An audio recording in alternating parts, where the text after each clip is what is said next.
Antes de intentar poner un precio, es imprescindible entender a quién nos referimos cuando decimos esclava mujer joven en la antigua Esparta. A diferencia de la imagen típica de esclavitud urbana de Atenas, donde existía mercado de compra, una venta, precios anotados y una vida urbana de esclavos domésticos, artesanos y públicos, Esparta se organizaba alrededor del elotato, un sistema de servidumbre semicolectiva en el que poblaciones sometidas, sobre todo mesenios, trabajaban la tierra para sostener la economía de los ciudadanos espartiatas. Los helots no eran siempre mercancía en un mercado, eran un recurso humano asignado por la colectividad o por el Estado, guerreros, y su posesión estaba estrechamente regulada por la estructura militar y política espartana. Además, había en el mundo espartano otros tipos de siervos o esclavos, prisioneros de guerra, extranjeros, esclavos domésticos o demosioi, que podían circular de forma más parecida al mercado. Por eso, cuando preguntamos ¿cuánto valía una esclava mujer joven?, tenemos que distinguir. Si hablamos de una helot asignada a un oikos, casa espartiata, su valoración se calculaba más como capital humano productivo, capacidad de trabajo agrícola, fertilidad, reproducción de mano de obra, y estaba fuertemente refractada por la lógica colectiva. Si hablamos de una esclava no helot, por ejemplo, prisionera vendida en un mercado regional o una captiva de guerra, entonces las instituciones comerciales helénicas permiten hablar de precios de mercado semejantes a los de otras ciudades griegas. Esa doble naturaleza, bien público, recursivo frente a mercadería, condiciona todo lo que sigue. En Esparta, una esclava joven podía costar poco o no existir en el mercado. O bien, si era vendida en un mercado perioiquico o por comerciantes externos, su precio reflejaría oferta, demanda regional y factores como edad, salud, habilidades y fertilidad. Dicho de otro modo, para valorar, hay que saber a qué tipo nos referimos. La vida y el precio de una mujer helota son más una cuestión política y demográfica que una simple etiqueta monetaria. Si trasladamos al terreno económico los criterios con los que los antiguos y también los modernos tasaban a una persona como activo, encontramos una lista de variables muy claras. Edad. Una joven en edad fértil era más valorada por su capacidad de trabajo futuro y por su capacidad reproductiva, salud y vigor físico, capacidad para largas jornadas agrícolas, resistencia, habilidades específicas, tejeduría, hilado, cocinado, cuidado de animales y fertilidad, la posibilidad de engendrar hijos que a su vez aumentasen la fuerza de trabajo. En Esparta, donde el motor económico era la agricultura de subsistencia de las cleroi, parcelas asignadas a ciudadanos, la mano de obra femenina que supiese hilar, tejer y manejar tareas domésticas de producción iba a tener un valor añadido. Además, existía un componente brutalmente pragmático, una helot joven que pudiera cuidar crías, asistir en parto o asegurar descendencia de sirvientes, representaba un capital reproductivo que interesaba al propietario o al Estado. Su valor se consideraba tanto en términos de trabajo directo, horas de faena, como en términos de reposición de la fuerza laboral. Por otra parte, la apariencia física y salud afectaban la susceptibilidad a enfermedades endémicas. En una sociedad sin cuidados sanitarios avanzados, la longevidad esperada disminuía el valor. En los casos de esclavas capturadas en guerra o compradas en mercados perioikoi, también se incluía la destreza artesanal y la experiencia en labores urbanas, cocinas complejas, servicio en casas grandes, como factores multiplicadores del precio. Así, aunque en Esparta la transacción monetaria podía ser atípica, la lógica valorativa se parecía a la del resto de Grecia. Juventud plus, salud plus, habilidades, mayor precio, infertilidad, discapacidad o avanzada edad, menor precio. Una pregunta práctica. ¿Podemos decir costaba X dracmas? La respuesta honesta es que en Esparta los registros de precios son escasos y que el sistema resultó en poca evidencia de listados de mercado como los que tenemos para Atenas. Atenas nos dejó papeles, contratos y muchas referencias sobre precios de esclavos, los cuales variaban ampliamente desde decenas a cientos de dracmas según la habilidad y época.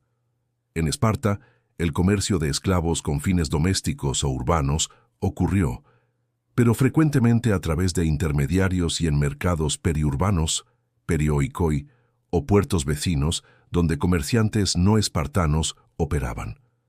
Los perioikoi, habitantes libres de las ciudades dependientes en torno a Esparta, desempeñaban el papel de intermediarios comerciales. Ellos podían comprar o vender prisioneras de guerra o esclavas capturadas y traerlas a los círculos de la península. Por eso, cuando buscamos precio, es más prudente hablar de rangos comparativos, donde Atenas registra ejemplos concretos. Un esclavo calificado podía costar varias decenas de dracmas hasta cientos. En el Peloponeso, mercados similares implicaban rangos comparables ajustados por oferta local. Históricamente, en épocas de guerra la oferta aumentaba, muchas cautivas, y los precios caían. En tiempos de paz, con menor flujo de prisioneras, los precios subían. En resumen, Esparta tenía menos mercados internos litúrgicos de esclavos.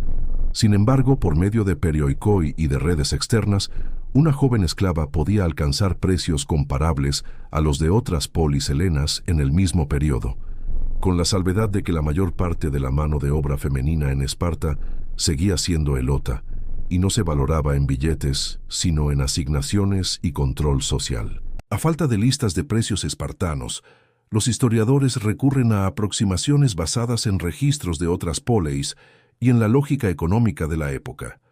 Si tomamos el universo griego clásico como referencia, un esclavo joven y saludable en un mercado ateniense clásico, siglo V-IV a.C., podía costar desde unas decenas de dracmas hasta cifras considerablemente mayores si poseía una habilidad especializada.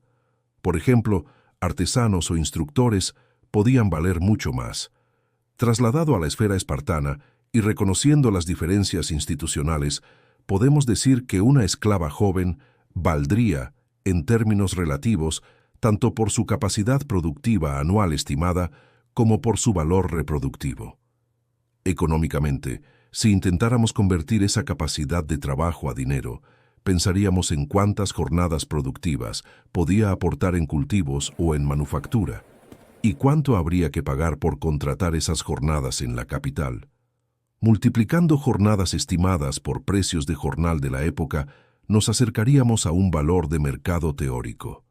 De forma orientativa y prudente, en tiempos normales, el rango de precios para una joven esclava vendida en mercados del Peloponeso bien pudo situarse entre decenas y algunas centenas de dracmas, con variaciones extremas en función de la edad, habilidades, fertilidad y la oferta local. Importante, esos precios son aproximaciones y sirven más para entender escalas relativas, barato versus caro, que para fijar una cifra exacta de venta en Laconia. La negociación era siempre una mezcla de lo económico y lo social. En contextos donde existía un mercado formal, compradores y vendedores intercambiaban muestras, pruebas de salud, garantías y se pactaban plazos. En Esparta, donde la venta directa de helots era menos común, la negociación entre propietarios o entre propietarios y comerciantes incluía condiciones adicionales, cesiones de derecho de uso, acuerdos sobre reproducción, quién se quedaba con los hijos, y cláusulas sobre la asignación de trabajo. Los perioikoi y comerciantes de ciudades vecinas traían listas de prisioneras y proponían trueques o ventas. Muchas veces, el precio se negociaba en especie, lana, arado, vino o con promesas de pago diferido, letras. Las tácticas eran clásicas: inspección corporal detallada, capacidad de trabajo, dientes, manos, comprobación de destreza, si la mujer sabía hilar, coser o cuidar niños, y negociación sobre cláusulas, si los hijos serían libres, si habría derecho a venta futura. Además, el prestigio y la reputación del vendedor contaban. Un comerciante reconocido en el mercado perioiquico podía pedir un sobreprecio. Un comprador con vínculos militares podía exigir mejor precio por permitir a otros recuperar cautivas o prestar protección, donde había conflicto sobre la autenticidad de la condición o sobre enfermedades ocultas, la transacción podía incluir sanciones o devoluciones dentro de un plazo. En la práctica, la negociación en el Peloponeso combinaba lógica mercantil mediterránea con arreglos de poder propios del sistema espartiato. Aunque lo corriente era que los precios se movieran en el rango citado, había circunstancias que disparaban el valor de una esclava joven: escasez estructural de mano de obra femenina, habilidades raras, tejeduría fina, conocimiento de curas o de procedimientos domésticos complejos, belleza y juventud extremas. En sociedades con componentes de esclavitud sexual, la apariencia incrementaba el precio y el valor reproductivo. Mujeres jóvenes y fértiles capaces de aumentar la fuerza de trabajo sin coste de crianza para el propietario. Además, en periodos posteriores donde el comercio internacional aportaba esclavas exóticas, por ejemplo en época helenística o durante contactos con mercaderes de Asia Menor, la novedad o la percepción de exotismo podía inflar precios. No olvidemos también los efectos de crisis. En situaciones de alta demanda, posguerra, epidemias que redujeron la población libre, el precio subía por escasez, y cuando un comprador era un actor con poder, un comandante, un aristócrata en ascenso, podía pagar prima por seguridad frente a competidores. Finalmente, los acuerdos políticos podían transformar una esclava en ficha de alianza. Casamientos políticos, intercambio entre familias notables o recompensas a aliados que se materializaban en entregas de personas. Esas operaciones protegidas por la élite podían salirse por encima de cualquier cálculo mercantil. En el cálculo del valor hay siempre una dimensión brutalmente humana: la vida útil esperada. Una esclava joven no solo era un capital humano, era también un cuerpo que envejecía, enfermaba y podía depreciarse por lesiones, enfermedades o pérdida de fertilidad. Los dueños calculaban riesgos. ¿Cuánto tiempo de trabajo productivo esperar? ¿Cuánto costará reponer la mano de obra si cae enferma? Esas preguntas influían en precio y en contratos, garantías, devoluciones. Además, la explotación intensa, sobreexplotación agrícola, trabajo doméstico extenuante, violencia, acortaba la vida útil y por tanto era una paradoja económica. Extraer valor hoy podía destruir el capital mañana. Este dilema condicionó decisiones. Algunos propietarios preferían asignar gelots a tareas sostenibles, otros optaban por sobreexplotación. Para las mujeres, además, había un riesgo extra: violencia sexual, embarazos forzados y separación de hijos. Desde la óptica del mercado, un embarazo podía aumentar el valor del propietario, futuro incremento de mano de obra, o disminuir el valor comercial de la mujer en el corto plazo, menor capacidad de trabajo inmediato. Por todo ello, el precio incorporaba expectativas demográficas y sanitarias. Una joven sana con buena vida útil costaba más, una lesionada, vieja o estéril mucho menos. Y así, detrás de cada cifra imaginaria, había cálculos de supervivencia que, aunque fríos, eran determinantes para la economía doméstica y para la reproducción del sistema espartano. Entrar en cómo se cerraba el trato nos acerca a la madera cruda del comercio humano. En Esparta, dependiendo del tipo de persona en venta, las transacciones podían tomar formas diferentes y cada forma condicionaba el precio. Si la joven era una prisionera de guerra puesta a la venta por comerciantes perioikoi o traída desde un puerto cercano, lo más común era una subasta o una venta privada en la que participaban señores locales, oficiales militares y mercaderes. En ese caso, la dinámica se parecía mucho a la de otras polis griegas: exposición, inspección física, preguntas sobre salud y habilidades e intentos de negociar adiciones. ¿Quién se quedaba con los hijos? Si habría garantía por enfermedad, formas de pago. Pero cuando la esclava era un gelot afectado por reasignación o por transacción interna, algo menos frecuente porque la estructura espartiata trataba a los gelots como recurso asignado más que como mercancía libre, la negociación tenía capa estatal, podía requerir la autorización de magistrados o en la práctica, implicar un intercambio entre familias de ciudadanos donde lo que se pactaba no era solo precio, sino trabajos esperados, servicios políticos o la cesión de derechos sobre un lote de tierra. Otra modalidad era el trueque: vino, ganado, herramientas, aceite de oliva o incluso la cesión de una porción de derechos sobre una cleros podían servir como pago. Y luego estaba el crédito. Las ventas a plazos eran habituales para grandes compras. Un comprador podía entregar parte en especie y firmar una letra de pago por la diferencia, dejándose aval por un notable o por una promesa de entrega de producciones futuras. En todos los casos, la reputación del vendedor y la red de patronazgo fueron moneda. Comprar a un comerciante reconocido o a un capitán con fama de honesto bajaba el riesgo percibido, y ese factor intangible muchas veces justificaba sobreprecios. Así, la negociación no era un mero trueque de bienes, sino un nudo donde convergían seguridad, poder, demografía y expectativas de reproducción económica.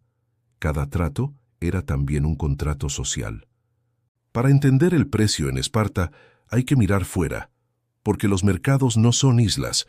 En Atenas, donde la vida urbana y el mercado esclavo estaban ampliamente documentados, los registros y las inscripciones permiten trazar rangos y variaciones.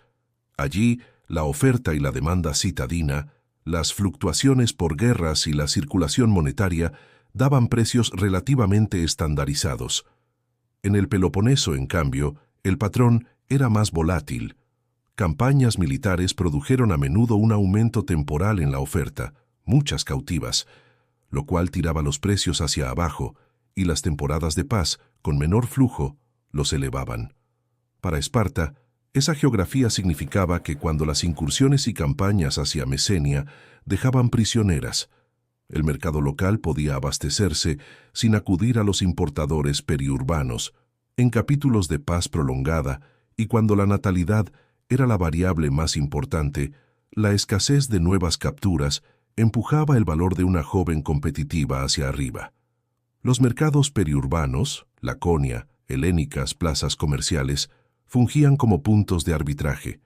Un comerciante que pudiera traer esclavas de Creta o Asia Menor podía introducir competencia que moderara precios.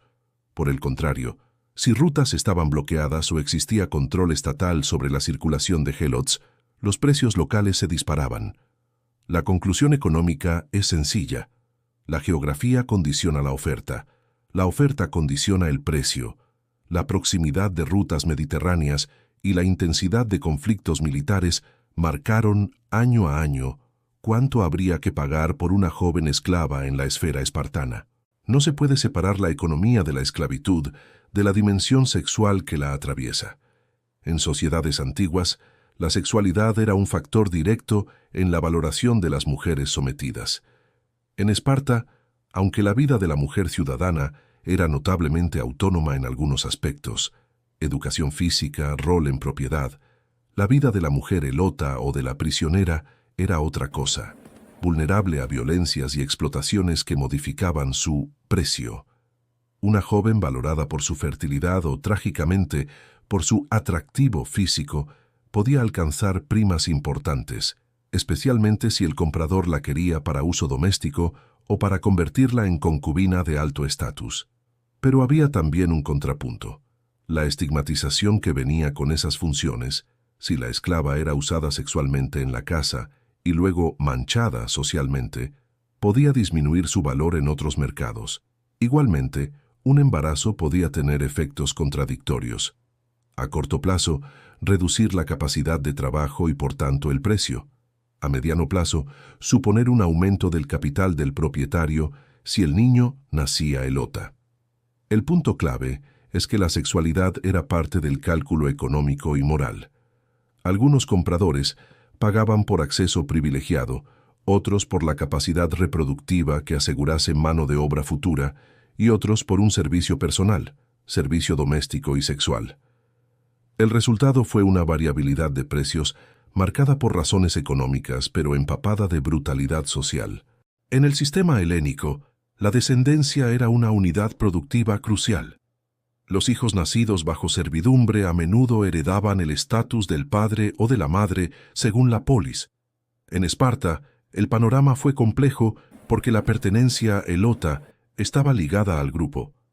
Para el propietario, una esclava fértil era una inversión de largo plazo.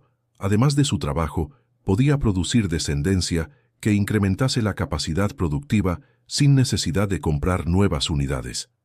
Por eso muchas negociaciones incluían cláusulas, explícitas o tácitas, sobre la tenencia de los hijos.